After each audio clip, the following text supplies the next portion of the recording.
My name is Douglas Harrison, and I'm a 64-year-old retired civil engineer. 3 years ago, I lost my wife, Catherine, to cancer, leaving me with our daughter, Emma, who's now 28 and thriving as a marine biologist in Vancouver. After Catherine's passing, I poured my energy into volunteering and staying close to my mom. She had been my unwavering support through my grief.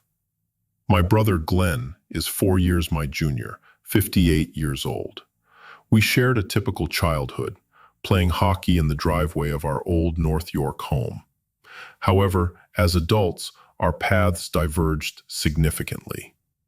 Glenn ventured into real estate, married Patricia, and they had 2 children.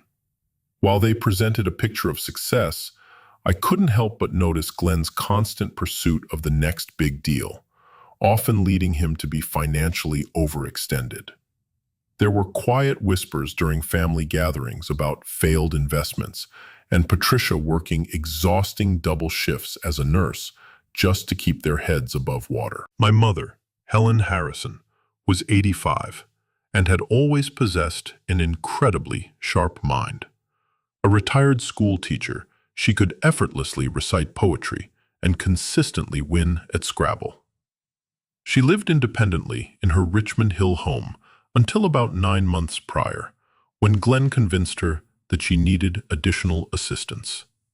He suggested he become her power of attorney, ostensibly to manage her bills and medical appointments.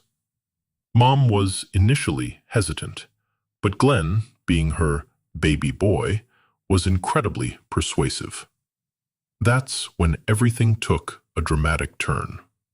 Within weeks of Glenn securing the power of attorney, Mom was abruptly diagnosed with severe dementia. Glenn promptly moved her into Maple Grove Care Center, insisting she could no longer live alone. When I visited her there, I was absolutely stunned. My once vibrant, witty mother sat in a chair, her gaze vacant. She didn't recognize me. Her speech was minimal, confused, and fragmented. "Is this truly possible?" I remembered asking her doctor, Dr. James Whitmore. "She was perfectly fine just 2 months ago." He responded smoothly. "Dementia can indeed progress very rapidly in some cases. The cognitive decline in patients her age can be quite sudden." But his explanation simply didn't sit right with me. Regardless, I continued to visit Mom 3 times a week. Even when she seemed not to know who I was, I'd hold her hand, share updates about Emma, and talk about my volunteer projects. Glenn also visited, but his visits were far less frequent, and he always appeared rushed, constantly checking his watch. As I stood in my kitchen, Glenn's chilling words still echoing in my ears, the realization hit me with overwhelming force. This wasn't sorrow I was feeling. This was pure, unadulterated greed. I immediately called Maple Grove Care Center. "I'm calling about my mother, Helen Harrison," I stated when someone finally answered. "I just heard she passed away last night." There was a brief, unsettling pause. "I'm sorry, Mr. Harrison, but I don't have any record of that. Let me check her room." My heart began to pound uncontrollably. A few minutes later, the nurse returned to the line. "Sir, your mother is fine. She's having breakfast right now. Is there some confusion?" I sank heavily into a chair. "Can you do me a favor?" I requested, trying to keep my voice steady. "Don't tell anyone I called, especially not my brother." I hung up and instantly dialed my daughter. Emma answered on the 3rd ring, her voice laced with worry. "Dad, it's barely 7 o'clock in the morning there. What's wrong?" "Your uncle just told me Grandma died." "But she didn't," I explained, my voice tight with urgency. "She's alive. Emma, I think Glenn is trying to steal her estate." Silence hung in the air. Then Emma's voice, now sharp with anger, came through. "Dad, that's elder abuse. That's fraud. What are you going to do?" "I don't know yet. I admitted. But I need to figure this out fast. He said the funeral is Friday.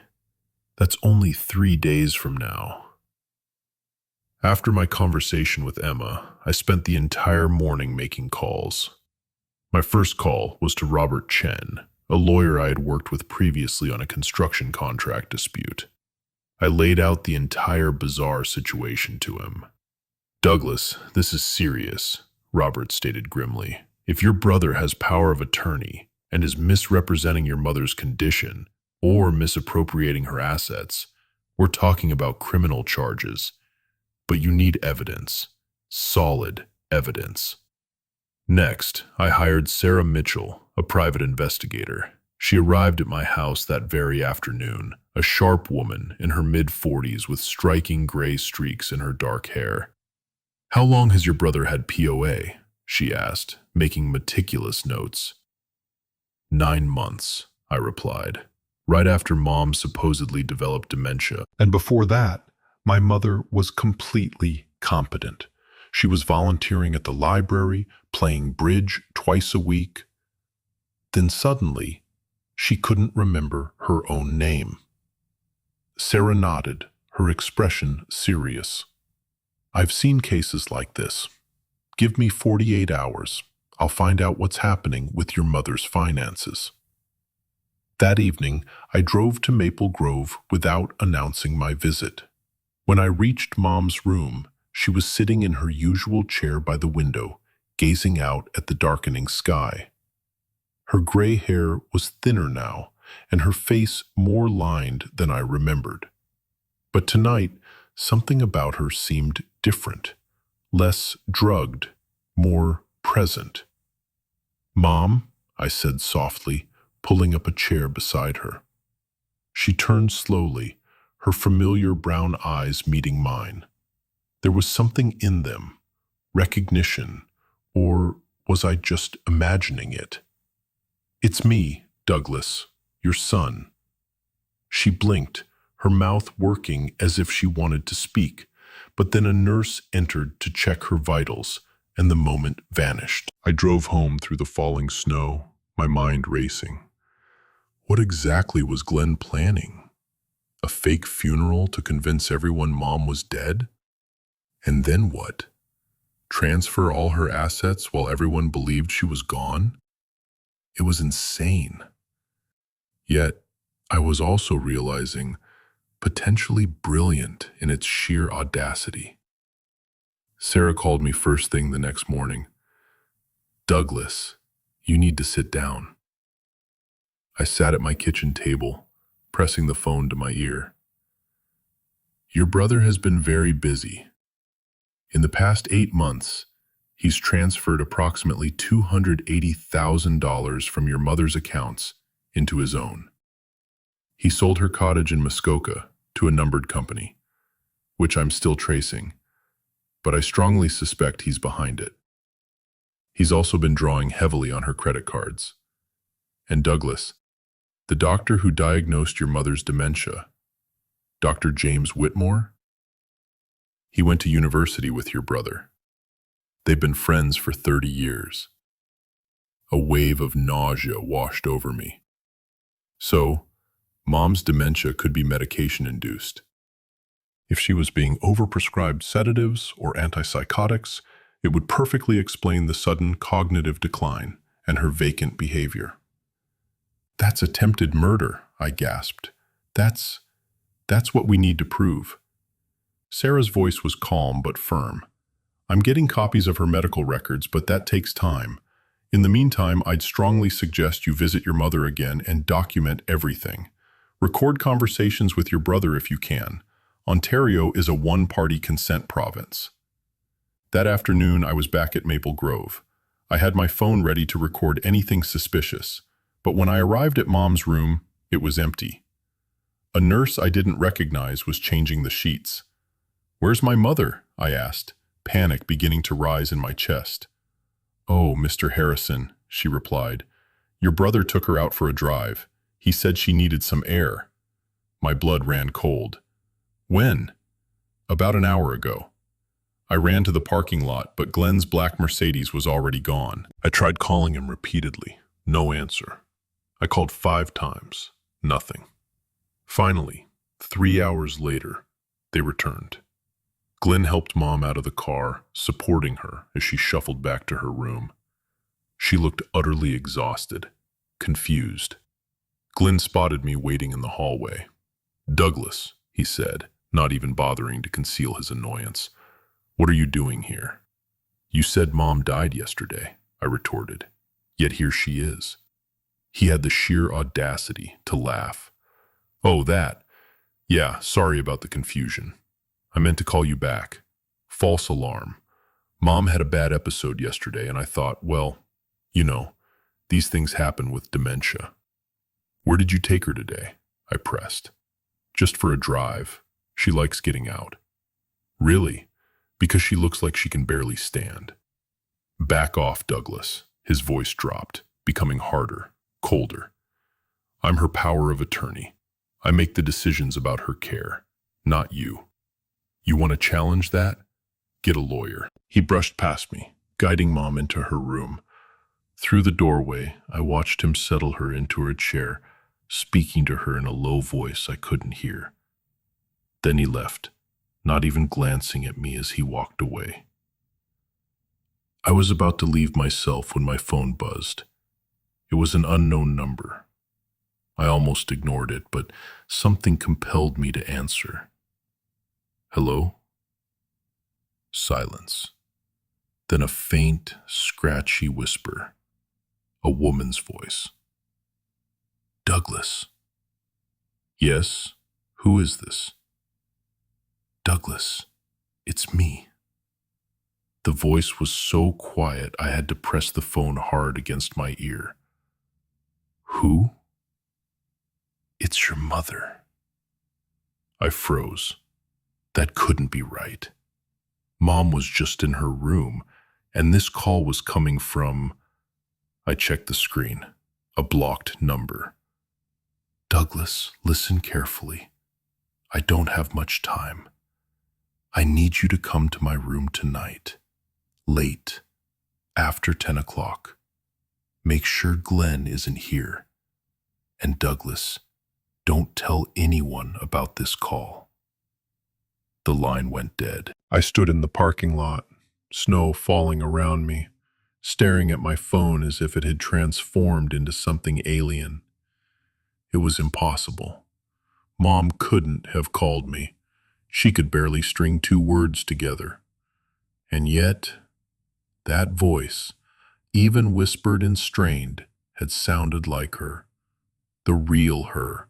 The sharp, clear-minded woman I'd known my entire life.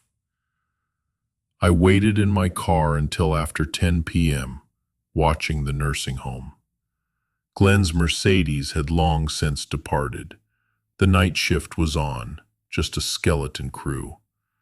I used my key code to enter through the side door and made my way silently to Mom's room. She was sitting up in bed, the lights low. When I entered, she turned to look at me, and in the dim light, I saw her eyes, clear, focused, completely lucid. "Close the door," she said in a normal voice, not the confused mumble I'd heard for months. A normal, strong voice. I shut the door, my hands trembling. "Mom, what?" "Sit down, sweetheart. We need to talk. And we don't have much time." When Glenn suggested becoming my power of attorney, I saw an opportunity, she explained. I agreed, but I also consulted my own lawyer, someone Glenn doesn't know about. I put most of my assets in an irrevocable trust weeks before Glenn even got the POA. The accounts he has access to, I only left enough in them to see what he'd do. I couldn't comprehend this level of foresight. "Mom, that's... Why didn't you tell me?" Her eyes grew sad. "Because I had to test both of you. I had to see who would visit me when I couldn't give them anything back, who would hold my hand even when I didn't know their name. And Douglas, you came 3 times a week. You sat with me. You talked to me. even when I acted like I had no idea who you were." Tears began to stream down my face. "Now, of course I came. You're my mother. I know that now. But Glenn—" She shook her head. "Glenn failed, Douglas. Worse than I ever imagined. I've been documenting everything. Every time he came to pressure me to sign papers. Every time he got angry when I played confused. Every time he took something from this room, thinking I wouldn't notice. I have it all recorded. The $280,000? He took it from the accounts I left accessible. I've been letting him dig his own grave. Mom, he told me you were dead. He's planning a funeral for Friday," I exclaimed, my voice filled with fresh horror. She nodded calmly. "I know. He told me today during our drive. He said I was going to have an accident, that I'd pass away peacefully. He wanted me to agree to sign papers first, transferring everything, but I refused, playing confused. He's running out of time, and he knows it. This is insane. This is dangerous. We need to call the police right now," I urged. "No, not yet," she said, holding my gaze. "Robert Chen, your lawyer? He's been my lawyer too for the past month. We have a plan, but I need you to trust me, Douglas. Can you do that?" I squeezed her hand. "Always." Over the next 2 days, we meticulously set everything up. Robert quietly brought in the police, and they agreed to let Mom's plan play out, aiming to catch Glenn in the act with irrefutable evidence. We installed tiny hidden cameras, the size of buttons, in Mom's room. We coordinated with the nursing home staff we could trust, and Mom, with incredible resolve, continued her act, playing the confused, declining patient whenever Glenn was around. Glenn visited twice more. Once, he brought papers for Mom to sign, transfer documents for her house. Mom scribbled something illegible, pretending not to understand. Glenn's frustration was palpable, barely contained. "Just sign clearly, Mom," he said through gritted teeth. "I'm trying to help you." The second time, on Thursday night, he brought a syringe. I watched the video footage later, and it made me physically ill. He told Mom it was her medication, but we had it tested later. It was a massive dose of sedatives, enough to sedate a horse. Mom pretended to take it, but skillfully palmed the pills. "Tomorrow," Glenn said, smoothing her hair. "Tomorrow, you'll finally be at peace, Mom. No more suffering." Friday morning arrived. Glenn had booked the Thornhill Funeral Home. He had sent out notices, called relatives.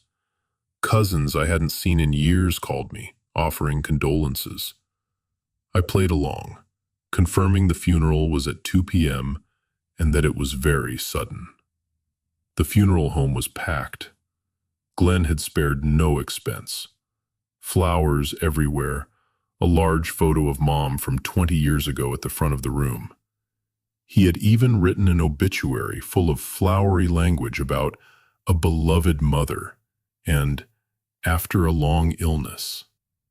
I sat in the front row with Emma, who had flown in that morning. Glenn sat across the aisle with Patricia and their kids. His face was composed, appropriately sorrowful. Patricia kept touching his arm, comforting him. His children looked genuinely sad. They had loved their grandmother. At exactly 2 p.m., Glenn stood up to deliver the eulogy. He walked to the podium, adjusted the microphone, and began to speak. "We're here today to celebrate the life of Helen Margaret Harrison, born February 14th, 1939. Passed away January 7th, 2025. Mom was an incredible woman, a teacher who shaped young minds for 35 years, a mother who always put her children first. And in her final months, she trusted me to care for her. She knew I would protect her interests, manage her affairs, and ensure she was comfortable.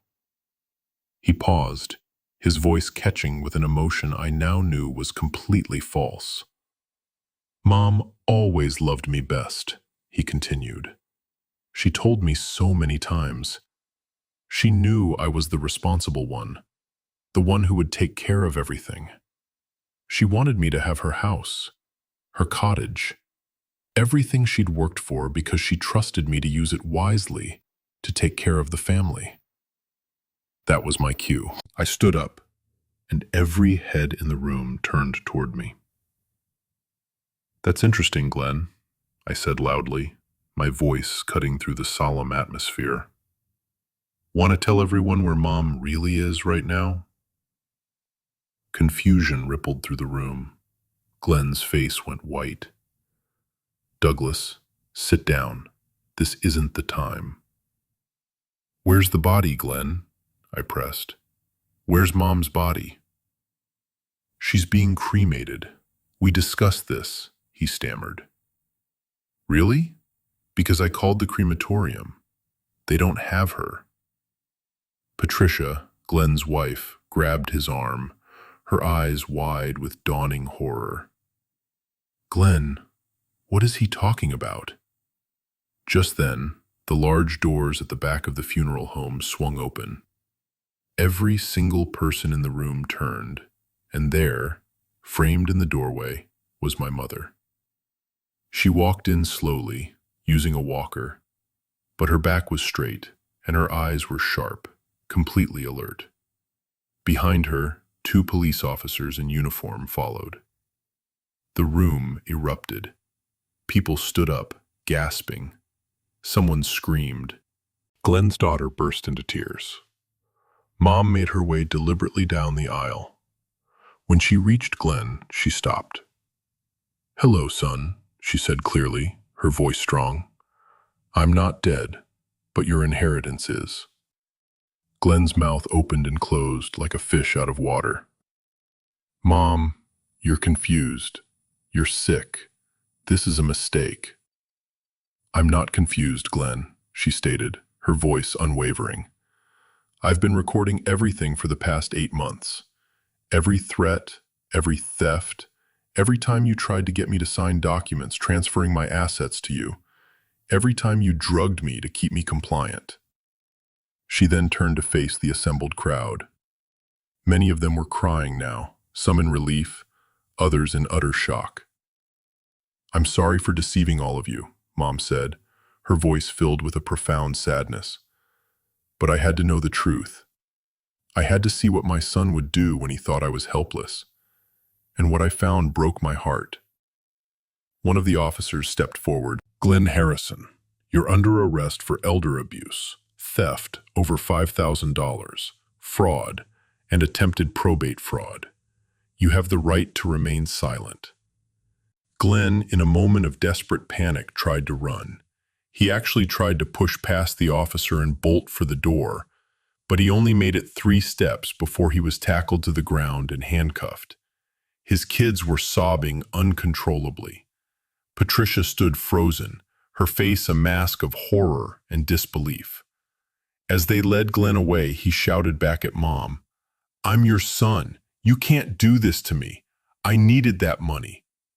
Mom watched him go, tears streaming down her face, but her voice was steady when she spoke. "You were my son, but you stopped being my child the moment you decided my life was worth less than my bank account." The legal proceedings that followed dragged on for months. Glenn initially tried to fight the charges, claiming Mom was truly incompetent and he was simply trying to help. But the evidence was overwhelming. We had video footage of him trying to force her to sign documents, audio recordings of his threats, and irrefutable bank records showing the theft. Dr. Whitmore, after being granted immunity, testified about how Glenn had pressured him to prescribe unnecessary and dangerous medications to Mom without proper evaluation. In the end, Glenn pleaded guilty. He received 5 years in prison, was ordered to repay the $280,000 he had stolen, plus an additional $50,000 in fines. He permanently lost his real estate license. Patricia, unable to cope with the betrayal and fallout, divorced him and was granted full custody of their children. His kids were devastated, but Emma and I made every effort to stay in their lives, to provide the stable family they desperately needed. Dr. Whitmore also lost his medical license. The College of Physicians and Surgeons of Ontario was understandably not lenient with a doctor who knowingly prescribed dangerous medications to an elderly patient at the behest of her power of attorney without proper evaluation. As for Mom, she decided to move into a small condo conveniently located near my house. She was done with the large house, done with the responsibilities of property maintenance. She wanted to be close to family, to Emma whenever she visited, and to me. We now have dinner together twice a week. She even started volunteering again, this time at an elder abuse prevention center, where she bravely shares her story to help others recognize the warning signs. With part of the money Glenn had returned, we established the Helen Harrison Elder Protection Fund. This fund provides crucial legal assistance to seniors fighting financial abuse cases and finances educational programs about the immense responsibilities that come with a power of attorney. One evening, about a year after everything had unfolded, Mom and I sat on my back porch, watching another Toronto snowfall. She held a mug of tea, wrapped comfortably in a thick blanket. "Do you ever regret it?" I asked her, breaking the comfortable silence. "The way you tested us?" She was quiet for a long time, gazing out at the falling snow. "I regret that it was necessary," she finally said. "I regret that my own son could do what he did. But Douglas, I don't regret finding out the truth. I had to know who would love me when I had nothing to give." "You gave me everything that mattered," I told her, my voice thick with emotion. "You taught me integrity. You taught me that doing the right thing matters even when it's hard, especially when it's hard." She smiled, reaching over to squeeze my hand. "And that's why you passed the test. Not because you visited me, though that mattered deeply, but because even when you thought I was gone, even when you thought you were getting nothing, you fought for what was right. You didn't let Glenn get away with it. You protected me, even when I couldn't protect myself. That's what family does. Real family, yes, but blood doesn't make you family, Douglas. Love does. Choice does. Showing up does. Glenn was my blood, but he stopped being family the moment he decided I was just an asset to liquidate." We sat in comfortable silence, watching the snow pile up on the fence and the bare trees. Inside, I could hear my phone buzzing, Emma probably calling from Vancouver for our weekly check-in, or perhaps Mom's lawyer with updates on the charitable fund. Life was moving forward.